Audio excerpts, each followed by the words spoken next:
জুমার রাত, বৃহস্পতিবার সন্ধ্যা থেকে নিয়ে শুক্রবার সন্ধ্যার আগ পর্যন্ত পরিমাণের সবচাইতে বেশি করতে হবে যে আমলটা, সেটা হলো দুরূদ শরীফের আমল। নবী করিম সাল্লাল্লাহু আলাইহি ওয়াসাল্লাম বলেছেন, আকসিরু আলাইয়া মিনাস সালাতি মিন ইয়াউমিল জুমআতি ওয়া লাইলাতিল জুমআহ, তোমরা জুমার দিন এবং জুমার রাতে আমার প্রতি বেশি বেশি দুরূদ পাঠ করবে, দুরূদ প্রেরণ করবে।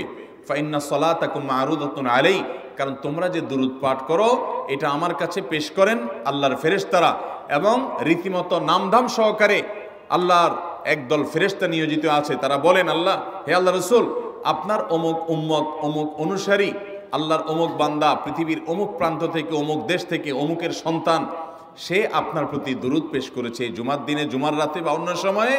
এটা নবী করিম সাল্লাল্লাহু আলাইহি ওয়াসাল্লামের কাছে রিপোর্ট দেওয়া হয় আল্লাহর নিযুক্ত ফেরেশতাদের মাধ্যমে। এই জন্য শুক্রবার দিন এবং রাত, অর্থাৎ বৃহস্পতিবার সন্ধ্যা থেকে নিয়ে শুক্রবার সন্ধ্যা